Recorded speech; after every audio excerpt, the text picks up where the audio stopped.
A native of Pontotoc, Mississippi, the senator is the son of former Circuit Judge Fred Wicker and the late Mrs. Wertner Wicker.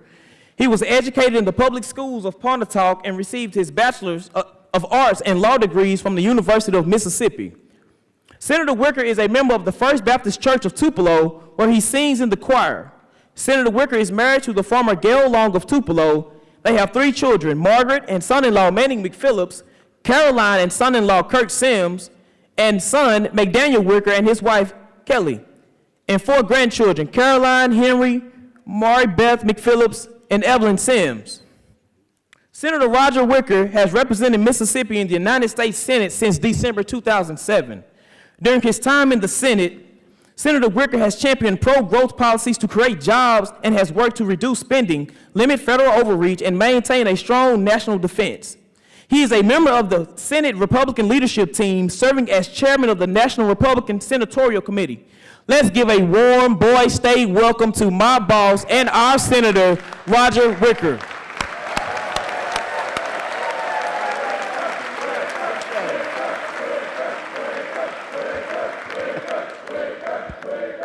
Thank you.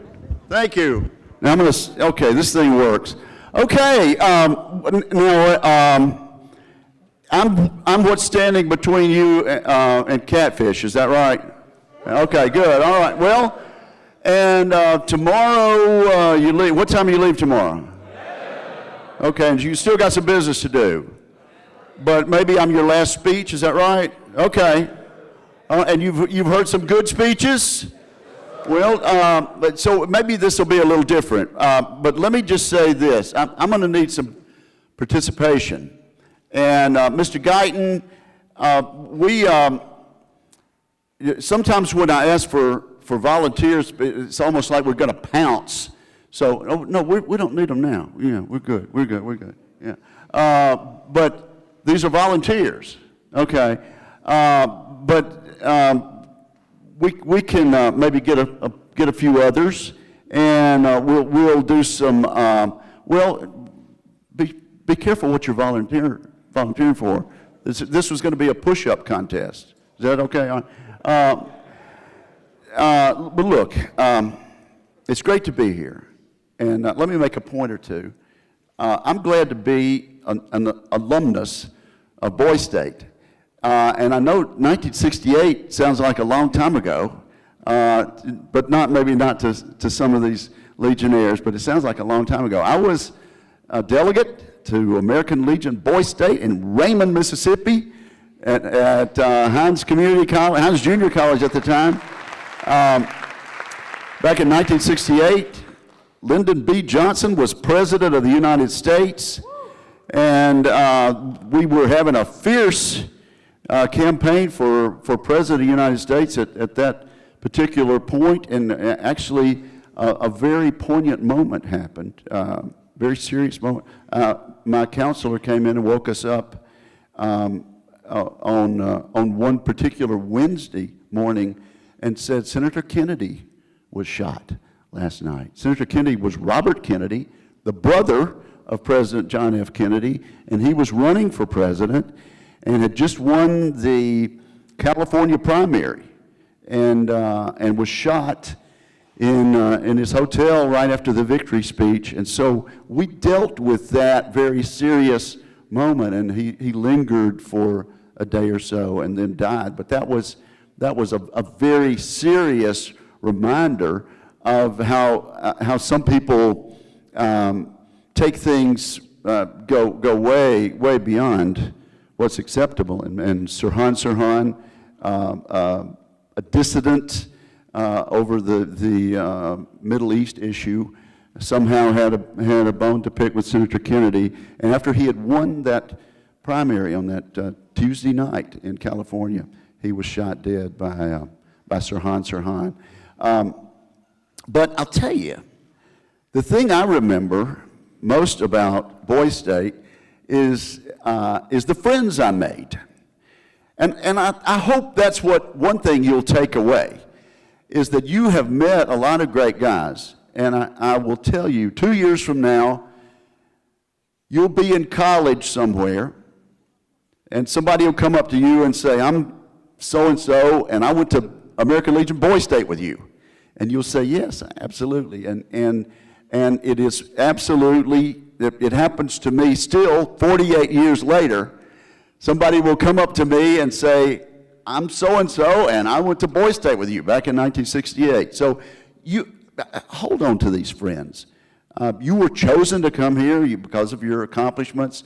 You've learned a lot, but you've met some really wonderful people. And so I hope that's one thing you will take away, is just the friendship, the networking that this has. Some of you will become leaders of our state in many ways. People that went to American Legion Boys State with me became state legislators. They became physicians. One became a federal judge. He lives in Hattiesburg, Mississippi now. Federal Judge Keith Sterrett, he and I were at Boys State together. And you'll have business leaders and maybe a governor or two, but these people you'll know all your life. So take that away. Also, I hope tonight, and particularly on Legion Night, you can take away the fact that the American Legion does a lot of good things. And we appreciate so much the Legionnaires. You know, I will turn 65 years old next month, and I'm one of the younger members of the American Legion. We're hoping that to bring in a new generation of members of the American Legion from people who've been on all of these deployments. But they do so much. And American Legion baseball, perhaps some of you participated in that, but Boys State and American Legion Girls State is such an important thing that they do. So take that away. And I also hope you take away from this week, and really you're here for the last night, and tomorrow's your last business morning. I hope you take away an appreciation for government. And those of us who would participate in government. You know, it's always fun to bash members of Congress, to bash members of the legislature, and that's part of it. And we know when we run for office that we're asking for a job that's controversial, that's very visible. But I hope you take away an appreciation for our system of government, and also an appreciation for this great nation. And that's what American Legion and the American Legion Auxiliary stand for, is teaching you how special this country is, and how special our United States Constitution, our checks and balances are. It's something that I hope you learn. Now, what I wanted, Mr. Guyton, I'm going to need 3 volunteers that might be able to pronounce a Latin phrase. I need 3 people, and counselors, y'all just help me here. I'm not going to make this decision based on who's raising a hand, but I need 3 people to help me with some Latin at some point, and they can come on up. And then, and I guess did they join, did these 2 volunteer for the push-up contest, or what? Okay, but I was looking for somebody that could sing. Are they singers? Okay, y'all are singers. I'm going to need about half a dozen. Now, you know, and I know this group can sing, because y'all were doing pretty good staying on pitch, but maybe half a dozen more who would maybe help us with the rousing rendition of the Star Spangled Banner. Who would our sponsors help? Who's really good? Oh, there's a guy with his hand up. Okay, well, y'all just sort of come on around. And while you're being chosen, this select crowd. Okay, good. Okay, now I want some help from the audience. And this is so incredibly easy, but don't blurt it out, okay? We're just going to do dates in history, okay? And I'm going to get around to a point. Don't blurt it out. Raise your hand, and I'll point to you. Is that a deal? Okay, all right. 1492. Okay, right there. Yes, you. Christopher Columbus sailed the ocean blue. Okay, it was so easy. Okay, let's see. This is a little harder. 1607. Okay, right. Yeah. Jamestown. Good, good. We're going down memory lane in American history. All right. Just shout it out. 1776. I couldn't hear a word you said. Okay. Okay. All right. 1776, Declaration of Independence. Raise your hands. Who wrote most? Okay. All right. Thomas Jefferson. Okay. We have enthusiasm. Okay. And where was the Declaration of Independence adopted? What? Okay. Now you've already been shown. Down here. Down here. All right. Independence Hall, and that was in Philadelphia. Okay. All right. Okay. Now, this is going to be, I don't know how easy this is. 1783. Yes? Oh, my goodness. Give this man a round of applause. But here's the point. 783, end of the Revolutionary War, Treaty of Paris. I think a lot of people look back on July the 4th, which is coming up next month, Independence Day, and they think 1776, Philadelphia, Pennsylvania, the delegates ratified from the 13 colonies. They sent the declaration to the king, and everything was just super duper after that. And the point I want to make by asking about 1783 is it took that long to win the war. And you should know that our little country, 13 colonies, was divided on this. Only about 1/3 of the people actually supported General Washington in his effort to break away and have an independent country. The other third were loyal to the king, of all things. And the other third just were trying to eke out a living, raising their little farms and trying to keep from going hungry during the winter. And so it was a very tough slog. And people like George Washington did such a remarkable thing. They were all volunteers. Nobody was drafted. Now, once they signed up, they had agreed to serve for a certain amount of time. But the point is, it was from 1776, and the war had already been going on, but from early 1776 to 1783, we lost most of the battles. George Washington lost more battles than he won, but we were fighting for our native land. And we held out there, and we prevailed, and the Battle of Yorktown was the deciding battle. And so we got to have our little country, but it took years, 7 really hard years of war. Now, okay, raise your hands. 1787. All right here. The Constitution of the United States. Raise your hands. Where was the Constitution? Okay, now we know that the Declaration of Independence was signed and ratified in Philadelphia at Independence Hall. Where was the Constitution signed? Yes. Okay, Virginia was an important state, but not Virginia. Yes? Not New York. Yes? Of course, I'm tricking you. Yes? Connecticut. Okay. Yes. Would anybody like to guess? Would anybody like to guess Independence Hall in Philadelphia? They went back to the same place. So I led you down a pig trail there. Yes, went back to the same place. Gonna redo the Articles of Confederation. That's all. It wasn't working very well.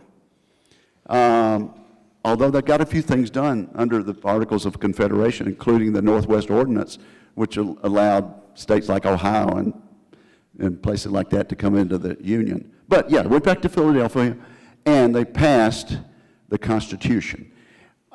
Benjamin Franklin, one of the oldest people there, on the way out of the last meeting, after it had been passed and sent to the states, they said, Dr. Franklin, a woman called to him, Dr. Franklin, what kind of government will we have? And Dr. Franklin turned and looked at the woman and said, Madam, you have a republic if you can keep it. And that has been a challenge for us ever since. We have a republic, and down through the centuries and the decades, we've been able to keep it. With people like the American Legion and the veterans and the people that have fought for us, we've been able to have this republic designed in Philadelphia, Pennsylvania. We've been able to keep it. Now, here's where are our Latin scholars? Okay, here we go. Come ahead, come out here. All right. There was something else done in 1787, and it was on this dollar bill. So here, take a dollar bill. Congratulations, you've been, oh, so just two, okay. No, who, oh, hi there, good to see you. You sneaked up on me, okay. Now, and also in 1787, the year we did the Constitution, the framers designed this. What is that? You have to look. What is, it says right under the two circles on the back of a dollar bill. What is that? It's the front and back of the, no. Well, okay, this is in English. Okay. The Great Seal of the United States of America. Do you see that? Great Seal. All right, okay. Now, the Great Seal has three Latin phrases. The first one is up at the top. So how would you pronounce that? And it's okay if you get it wrong. Annuit coeptis. Okay, and what would that mean? I don't know. Okay, annuit coeptis means God has looked with favor on our beginning.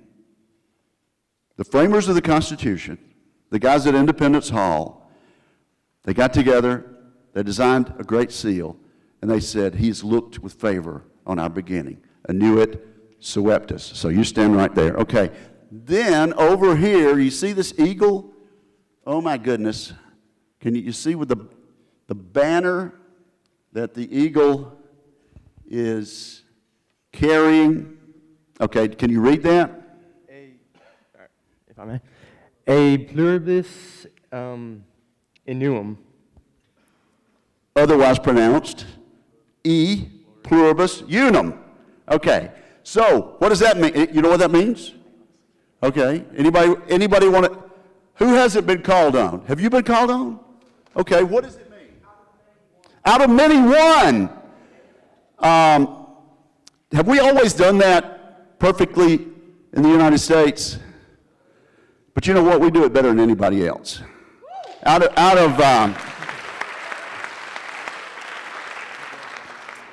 was across town, Mr. Gottschall, I was across town talking to Chan Patel today. His grandparents left India, went to Zimbabwe, worked there in a shop, and then came to the United States. He's as loyal an American as you'll ever find, and I love him to death, and we were talking about our matter of policy. Out of many, one people. That's E pluribus unum. Okay, and then the last one. Do you see right here? Okay, can you read that?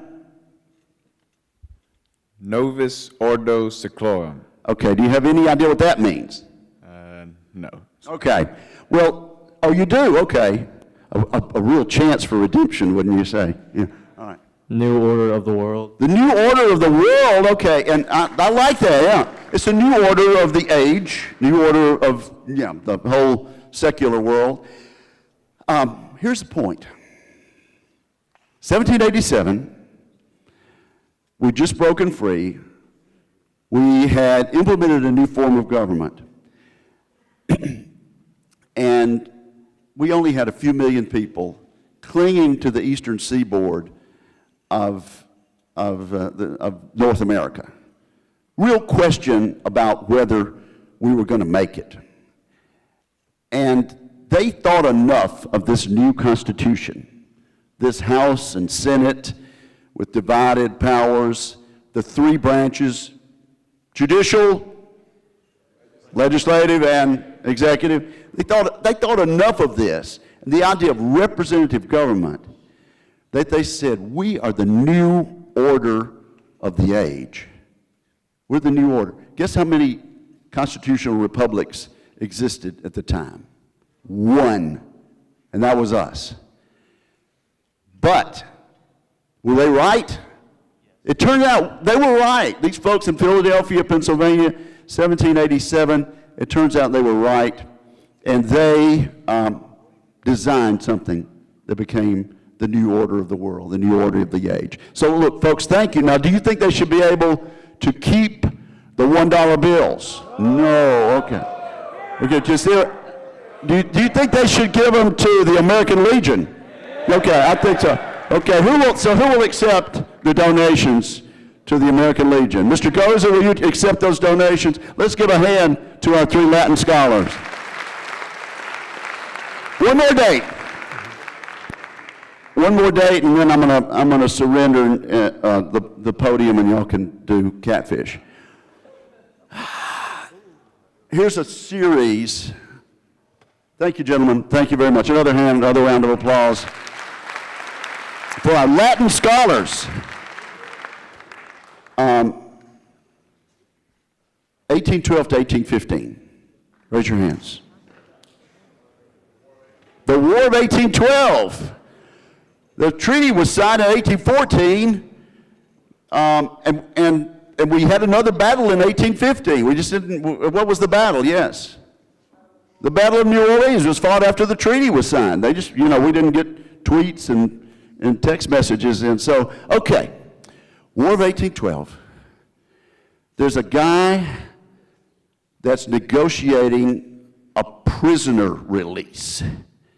And he's out in the harbor in Baltimore. What would his name be? Way in the back. His name would be Francis Scott Key. Now, our intrepid singers can come out now and help us, okay? We're gonna try to sing, listen to them sing the national anthem. But, so now, do we know parts? Do we know tenor? Have any of you ever sung this in a group? Okay, who'd like to take charge? So,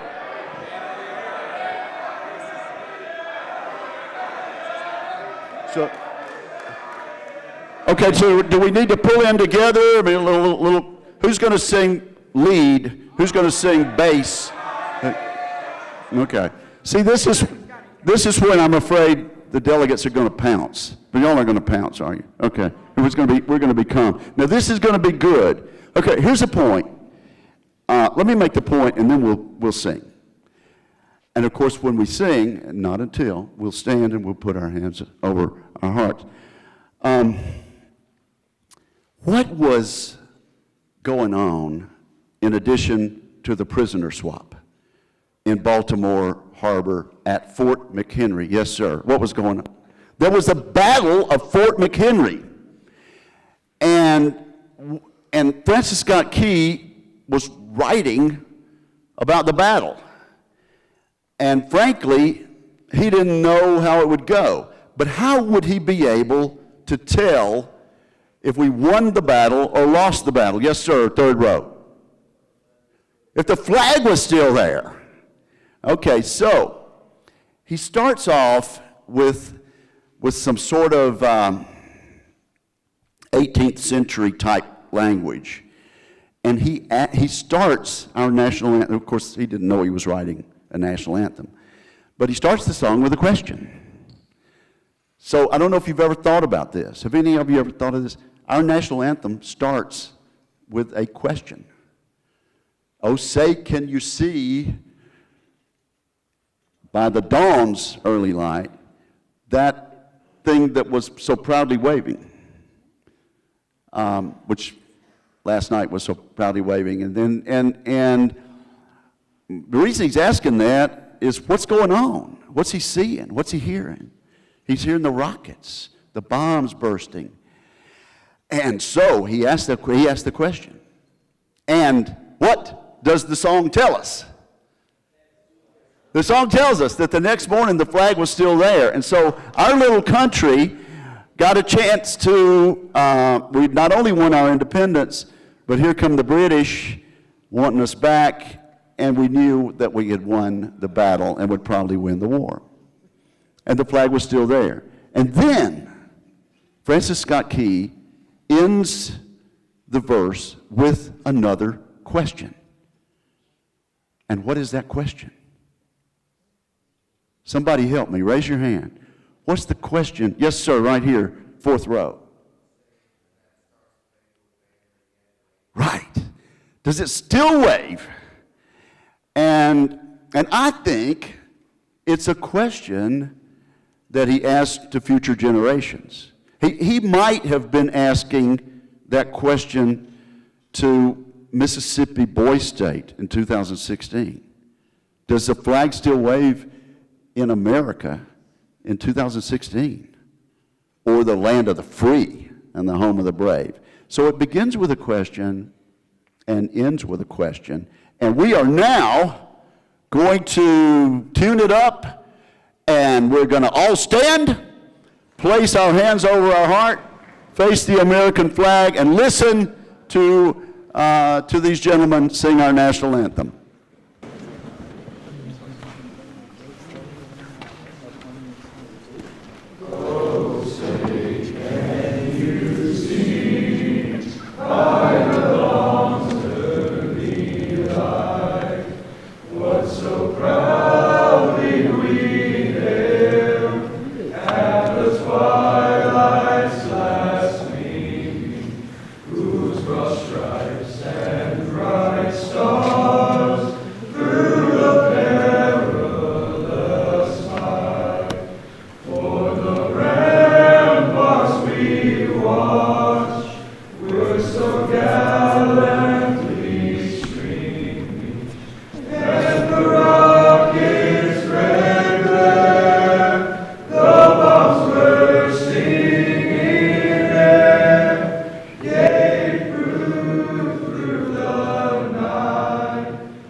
Thank you all. Thank you. Thank you. Thank you. Thank you. Thank you much. Thank you. Thank you for volunteering. Thank you. Good. Thank you. Now do push-ups. Thank you. Thank you very much. You stay on your feet. Look, let me just say this. That question, does the Star-Spangled Banner yet wave o'er the land of the free and the home of the brave, has been answered in a resounding affirmative for 2 1/4 centuries. It's up to you to make sure the answer is always going to be yes. Thank you, and God bless you all. So,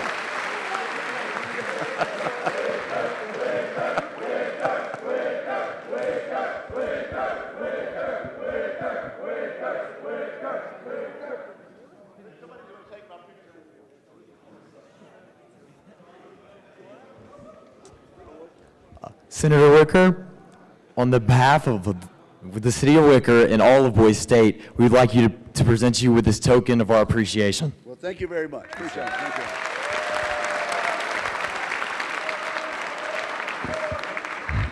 I'm not singing anything, by the way. I do want to welcome you. Hotty toddy, hope you have a great time. We're hosting baseball here today. You have baseball fans? All right. Okay, well, I think Boston College is winning that first game, so we're getting ready to beat Utah so we can play Boston College. So, We're so happy to have Boys State here at the University of Mississippi. We're just so honored to have future leaders like yourselves here. My son went through Boys State when we were in Indiana, and it is an incredible experience. And you've got to interact with the best of the best. I mean, we have an incredible congressional delegation, and you can see from just speaking with Senator Wicker the very fortunate leadership we have in the state. And I know you get to hear Ross Bjork tomorrow, our athletics director, so you're going to continue to be able to interact with wonderful people. So thanks for being here. We're just honored to have you. I'm so excited to be here at the University of Mississippi. I hope you get to see campus. I hope you see what you like and come back here soon for 4 years. And we'd be honored to have you. So thanks for coming, and hotty toddy.